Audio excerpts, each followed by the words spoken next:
Hello everyone, welcome back to my channel. So guys, इस video में मैं आपको कुछ मेन फीचर्स बताने वाला हूं एज़्योर ऐप सर्विस के, या वेब ऐप भी आप कह सकते हो। आई होप कि आपने लास्ट का वीडियो में लैब देखा होगा और साथ ही साथ प्रैक्टिस भी करी होगी उसकी। ओके, देखो गाइस, वैसे तो जो है हम जो है एज एन एज़्योर एडमिन काम करते हैं, सपोर्ट में काम करते हैं। ओके, तो सपोर्ट या एज़्योर एडमिन या एज़्योर इंजीनियर का काम क्या आता है कि आपको जो है अगर कोई रिसोर्स बनाना है तो उस रिसोर्स का रिक्वायरमेंट समझना और उसके बेस पर रिसोर्स डिप्लॉय करना एज़्योर के ऊपर।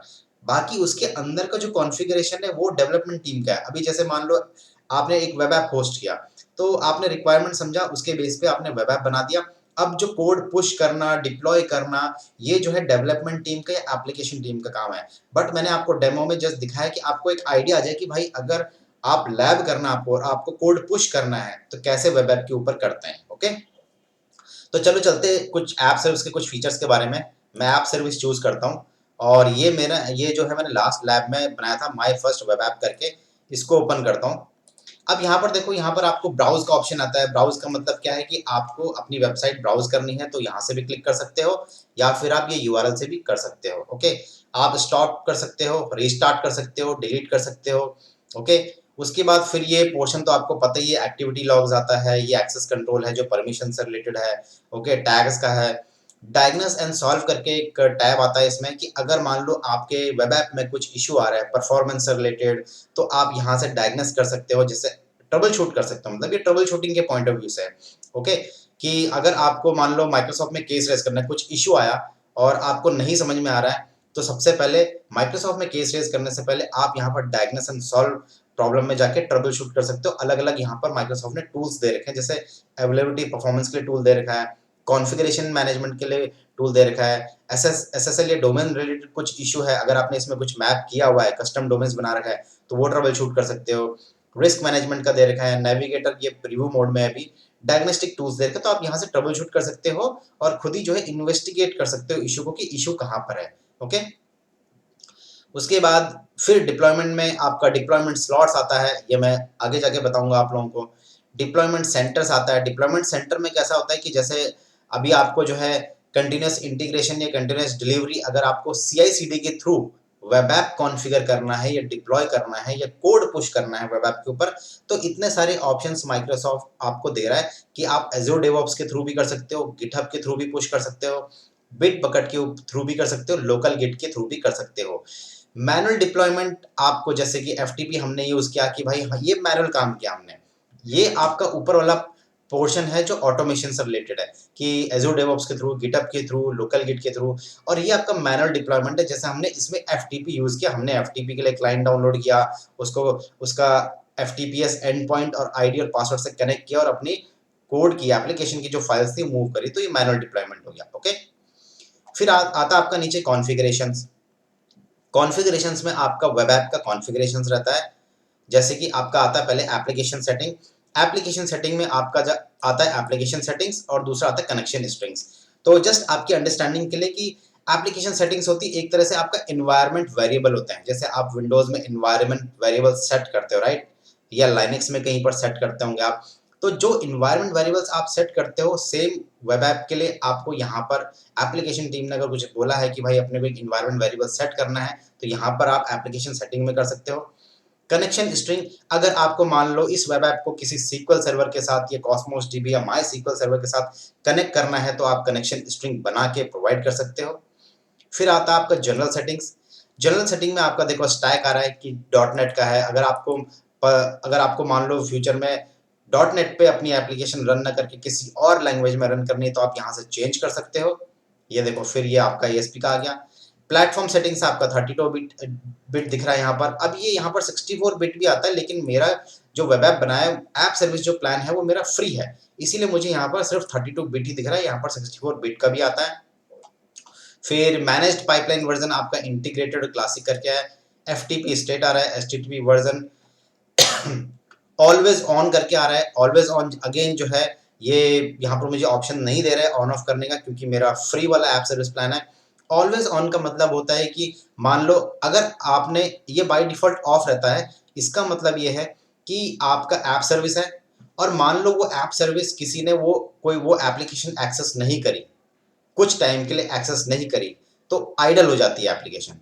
तो ऑलवेज ऑन अगर आप ऑन करते हो तो इसका मतलब ये है कि आपकी एप्लीकेशन कंटिन्यूस चलनी चाहिए, आपका वेब ऐप कंटिन्यू चलना चाहिए, वो आइडल मोड में नहीं जाना चाहिए। जैसे आपका डेस्कटॉप जाता है ना, आपने टाइमर सेट किया रहता है कि भाई इतने मिनट तक अगर कुछ भी एक्टिविटी ना हो तो आपका स्लीप मोड में चला जाना चाहिए, आइडल मोड में चला जाना चाहिए। वैसे ही यहाँ पर भी ऑप्शन है, बाय डिफॉल्ट ऑफ रहता है। ऑफ का मतलब ये है कि अगर आपने कोई एप्लीकेशन ब्राउज करी है या नहीं करी है, आपने एप्लीकेशन बहुत टाइम से एक्सेस नहीं करी, तो ये आइडल मोड में चले जाता है आपका एप्लीकेशन। लेकिन अगर आप चाहते हो कि भाई आपकी application continue up and running हो तो हमेशा ऑलवेज ऑन करो। प्रोडक्शन इन्वायरमेंट में हमेशा ऑन ही करना चाहिए, क्योंकि आपका प्रोडक्शन इन्वायरमेंट है, कोई इम्पैक्ट नहीं होना चाहिए। तो ये मतलब है ऑलवेज ऑन का। ओके, फिर ए आर आर एफिनिटी है, इसके बारे में मुझे कुछ आइडिया नहीं है to be very honest. Okay, आप चाहिए तो माइक्रोसॉफ्ट के डॉक्यूमेंट में जाके चेक कर सकते हो, बट मैं आपको मेन मेन फीचर्स के बारे में बता रहा हूँ जो आपके काम की हो सकती है। डिबगिंग है, अगर आपको कुछ ट्रबल शूट करना है तो आप रिमोट डिबगिंग यहाँ पर जाके ऑन कर सकते हो, जो कि आप विजुअल स्टूडियो के थ्रू भी कर सकते हो। ओके, फिर क्लाइंट सर्टिफिकेट मोड आता है आपका। उसके बाद यहाँ पर आता है आपका डिफॉल्ट डॉक्यूमेंट। डिफॉल्ट डॉक्यूमेंट मैं आपको ऑलरेडी एक्सप्लेन कर चुका हूँ। अगर आपका कोई एप्लीकेशन का जो फ्रंट पेज है, ओके, फ्रंट यूआई है, अगर आप इन इन नामों में से ये जो नाम यहाँ पर प्री डिफाइंड है, ये नाम नहीं देना चाहते हो, कुछ और नाम देना चाहते हो, जैसा start.html, तो आप यहाँ पर न्यू डॉक्यूमेंट करके अपना उसको डिफॉल्ट पेज बना सकते हो। ओके, नेक्स्ट है पाथ मैपिंग।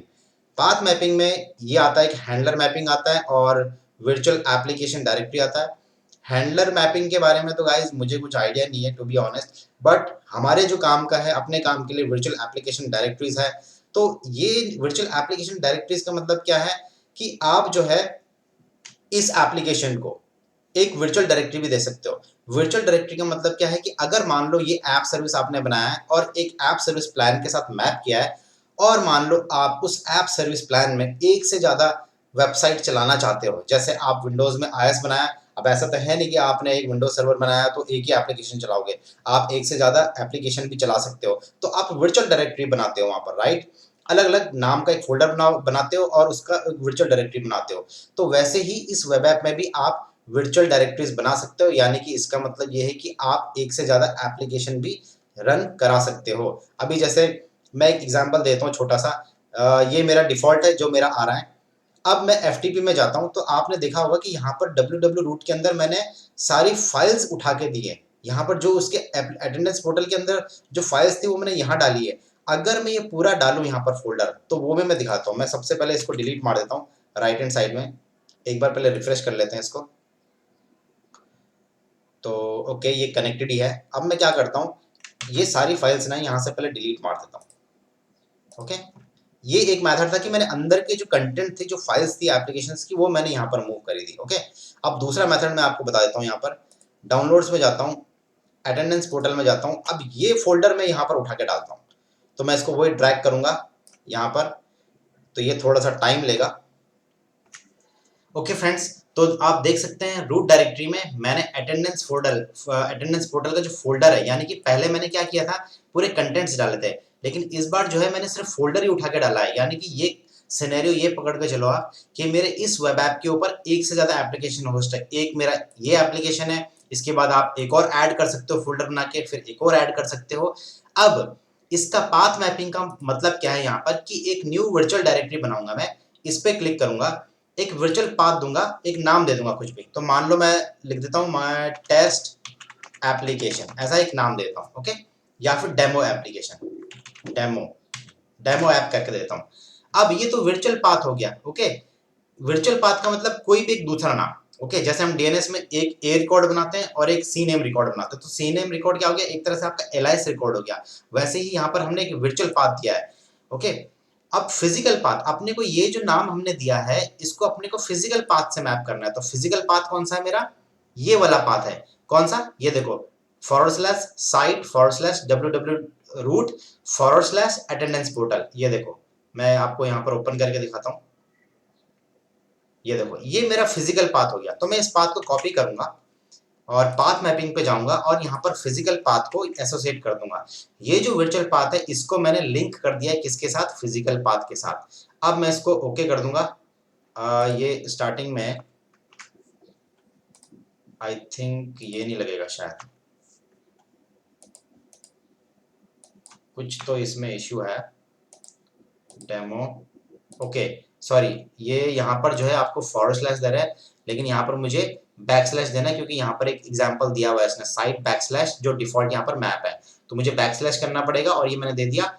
ओके पे क्लिक करूंगा, ये मेरा आ गया वर्चुअल पाथ नेम, क्या आ गया, डेमो ऐप, और फिजिकल पाथ किसके साथ एसोसिएट है, वो इसके साथ। अब मैं इसको सेव करता हूँ, कंटिन्यू पे क्लिक करता हूँ, और इसके बाद ओवरव्यू पे जाता हूँ। फिर से मैं अपने वेब ऐप को ब्राउज करने की कोशिश करता हूँ।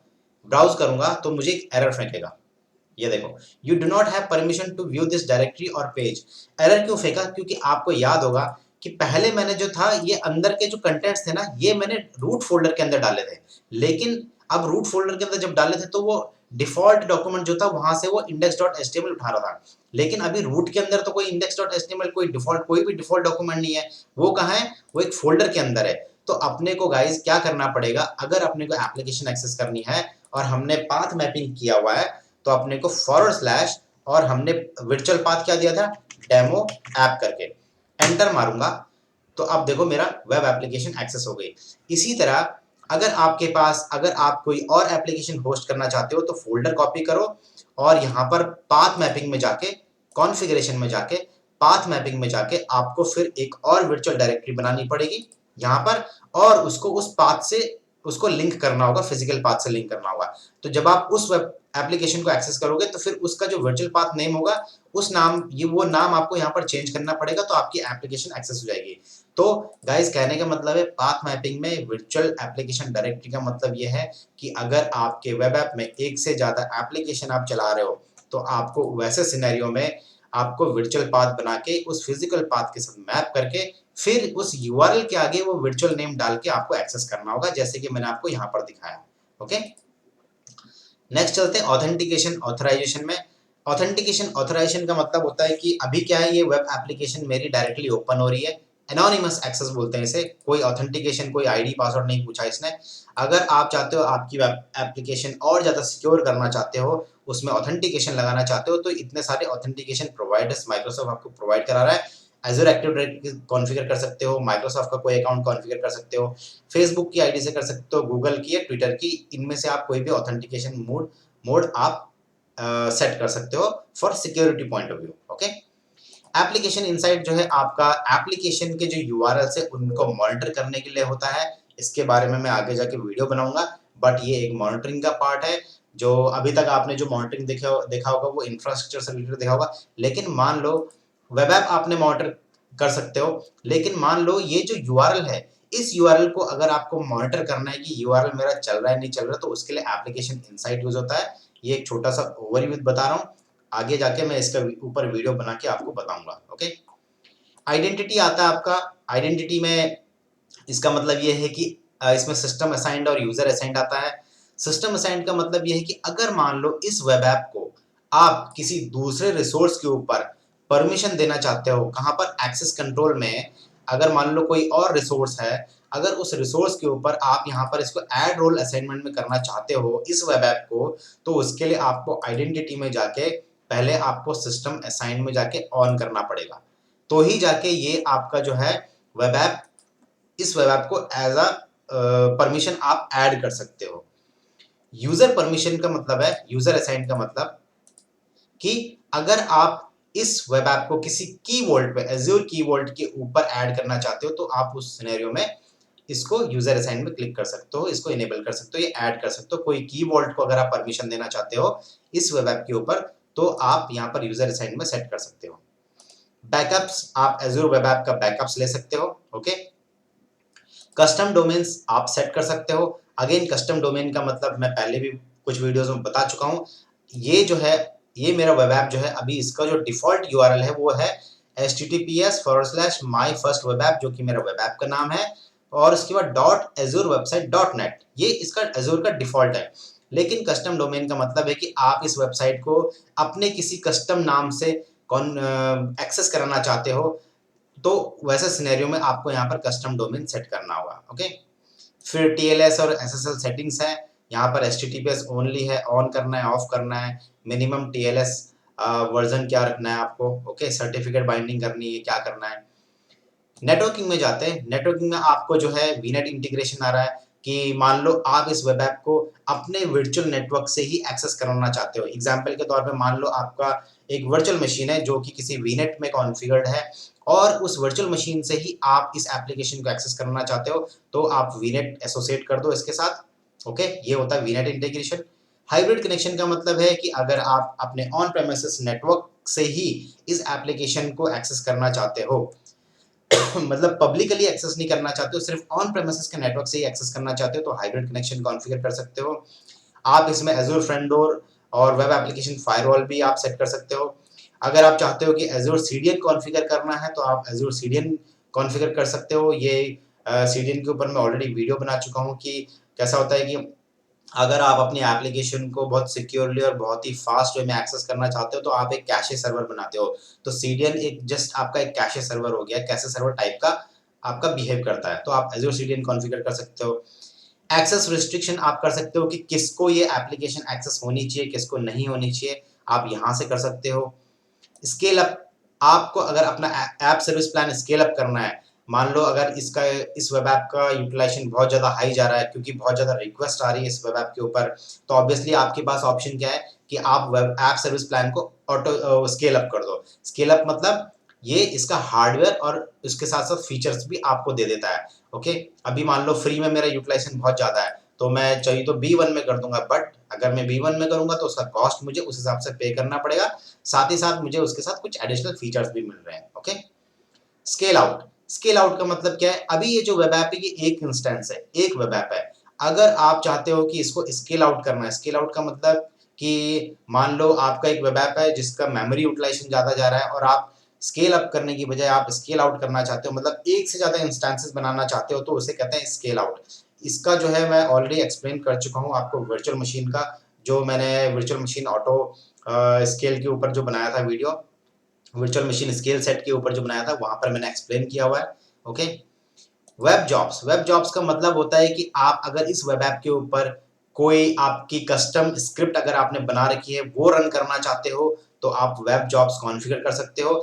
जैसे कि एग्जांपल के तौर पे मान लो इसके अंदर, इस वेब ऐप के अंदर कुछ पुराने लॉग्स हैं। अब हर एक रिसोर्स के कोई लॉग्स होते हैं, जैसे आप आईएस के अंदर लॉग्स रहते हैं, विंडोज वर्चुअल मशीन बनाते हो, आईएस इंस्टॉल करते हो, उसके अंदर लॉग्स रहते हैं, वैसे ही इस वेब ऐप के ऊपर भी लॉग्स रहते हैं। आप चाहते हो कि यार 15 दिन पुराने लॉग्स जो है आपके डिलीट होने चाहिए, अदरवाइज उसका साइज जो है स्टोरेज यूज होता जाएगा। तो आप कोई कस्टम स्क्रिप्ट पावर शेल में या किसी भी प्रोग्रामिंग लैंग्वेज में आप यहाँ पर बना के यहाँ पर ऐड कर सकते हो और उसको रन कर सकते हो। ओके, तो वेब जॉब का मतलब ये होता है कोई ऐसी स्क्रिप्ट बनाना जो आपको उस वेब ऐप के लिए चाहिए। जैसे कि आपको 15 दिन पुराने लॉग्स डिलीट करने हैं, आप चाहते हो हर 15 दिन में वो पुराने 15 दिन पुराने लॉग्स डिलीट हो जाए, तो आप एक स्क्रिप्ट बनाओ और यहाँ पर उसको कॉन्फ़िगर कर दो, ऐड कर दो। ओके, ये यहाँ पर नाम दे दो, फाइल अपलोड कर दो अपनी स्क्रिप्ट को ज़िप फॉर्मेट में, और टाइप आपको यहाँ पर कंटिन्यूअस आता है और एक आता है ट्रिगर्ड। तो कंटिन्यूअस का मतलब होता है कि वो स्क्रिप्ट कंटिन्यूअस चलती रहेगी, और ट्रिगर्ड का मतलब होता है कि आप उसको शेड्यूल कर सकते हो या फिर मैनुअली रन कर सकते हो यहाँ पर जाके। ओके,